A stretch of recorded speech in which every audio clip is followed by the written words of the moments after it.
Namaste. I am Dr. Raji. In my last video, uh, I am speaking in continuation with that. The talk was on the subject as a success guide or a life mentor. The rule one of the talk which had been given was that of gratitude. That is to say thank you, to feel grateful. It may be to any of your mentors or guides or teachers or persons who have helped you in life. To begin with, your mother, your father, other people in your family, or it could be teacher, guru, or mentor. After this talk, a number of queries, questions, and comments came to me.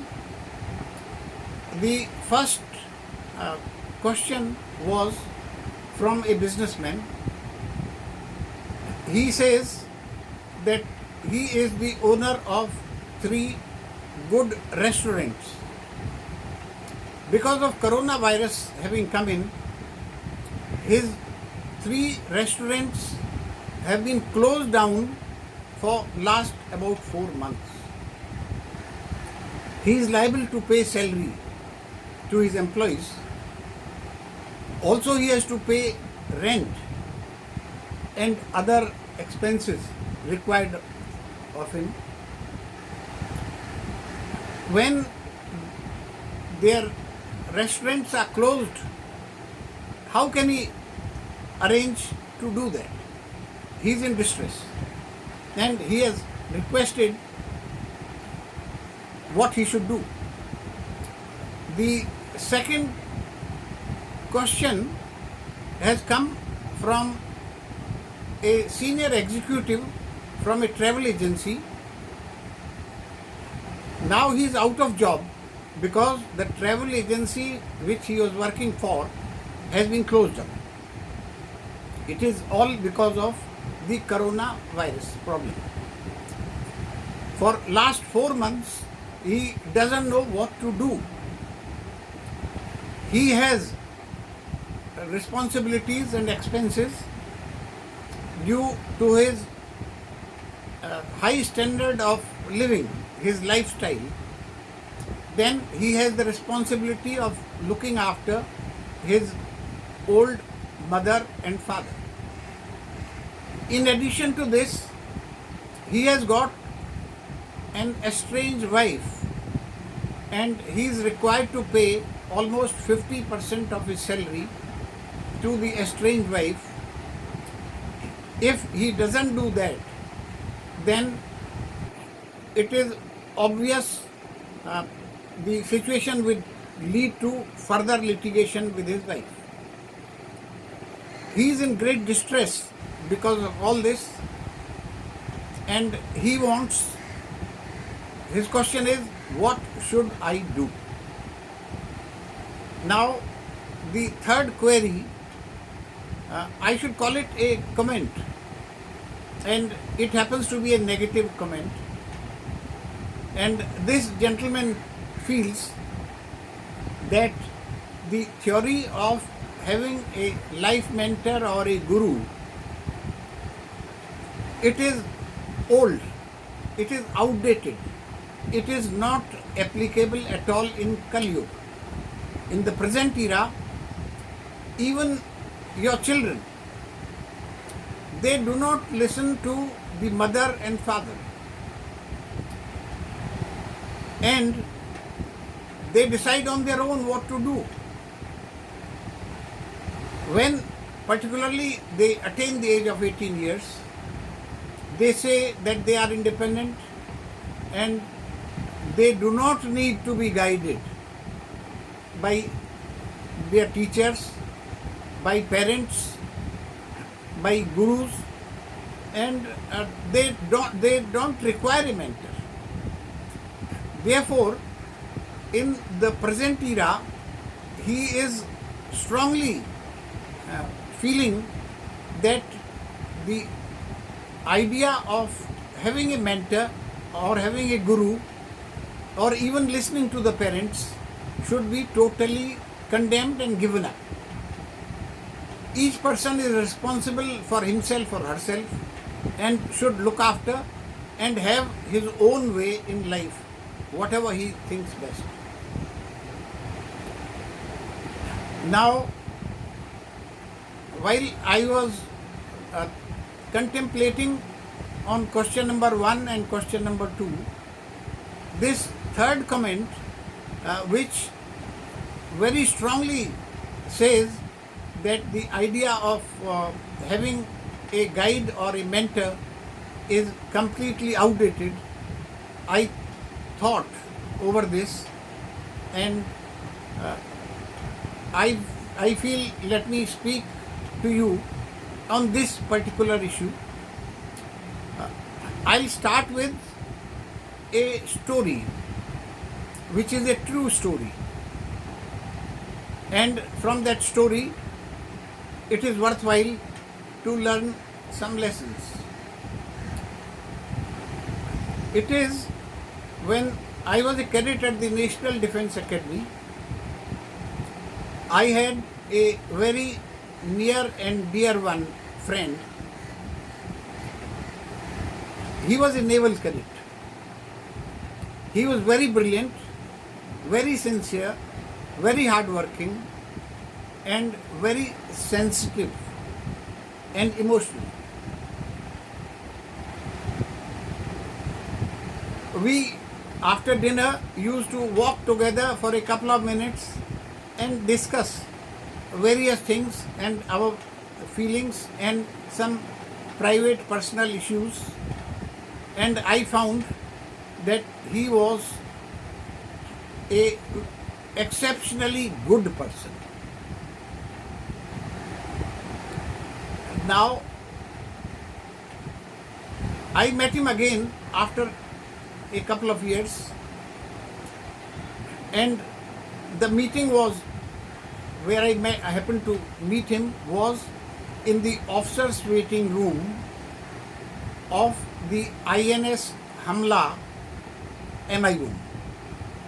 Those who may not know, let me explain that a doctor's clinic in the armed forces is generally called as the MI room. I was glad to see him. He was dressed in a sparkling white uniform of the Navy. I was dressed up in the olive green of the army. Both of us were wearing equivalent ranks. We had nearly same amount of service. He told me that he was having a upset stomach. That's how he wants some medicines from the doctor. I was having some similar problem. Possibly the water with which I had taken in the mess the other day could have caused the problem. He told me that he is under posting and he would soon be going to a ship on posting to Mumbai. I asked him to come over and have dinner with me in the Kota house where we were staying, but he could not come. There he was accompanied by his wife, and so was I. We spoke for some time, and since he was not feeling too well, and I also wanted to get back to my room. That was our last meeting. After a couple of months, I received a big shock, and it was, I was told that he passed away. He was no more. And surprisingly, I learnt that he had committed suicide. How? Why? It came to my knowledge that it was because of some marital problem. Without going into details of what the difficulty or problem or cause of death was,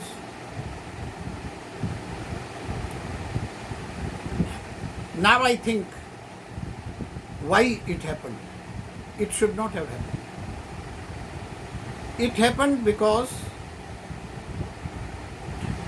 this gentleman, this officer, who was a very sincere person, he did not disclose the problem to anyone. He kept the problem to himself. He could have spoken to his parents, to his brother, to any friend, to a guide or a mentor. He did not have a mentor, he did not have a guide, and he took this drastic, unfortunate step of ending his life. Very, very shocking. Now, all this happened, why it happened, and how it could be prevented. The rule 2. The rule 2 of my talk today comes from here. Rule 1 I had already touched upon, that is of gratitude or say thank you to your mentors. This rule 2 is, do not keep your troubles to yourself. I'll repeat the rule 2. Do not keep your troubles to yourself. Talk it over to your mentor. It may be your mother, your father, your brother, any friend, or a teacher, or a life mentor. He did not have any. He did not have any life mentor. Had he spoken to anybody in his family, this would have never happened. He would have been alive today. Now, the other view, some people say that I always keep my troubles to myself. This is wrong. It is a false sense of heroism that I keep my troubles to myself. It can be dangerous. It is advisable to get something off your chest, off your heart.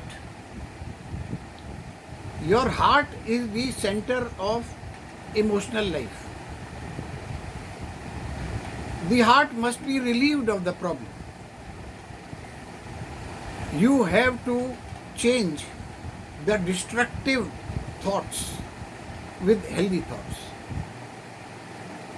I feel another aspect that's in my mind, why did he not speak to his parents or to his brother or to any other person who could have been helpful to him? He was a very sincere person. I am of the view that he did not wish to shock his parents or brother or any of his near and dear ones with what problem he had. So he died. He decided to give up his life. He left the world. Only if he had not kept his troubles to himself, he would have been alive today. And possibly he would have had great many achievements in his life. Finally, let me repeat the rule 2. Do not keep your troubles to yourself. Do share it. Share it with your life mentor, with your guide, with your guru, with anyone who is interested in helping you. I end up here with today's video, and I hope to continue with the rule 3 in the next video, which may come up in the next week. I may be contacted on my mobile +91 9833 246 889. Let me repeat my mobile number +91 9833 246 889. Namaste.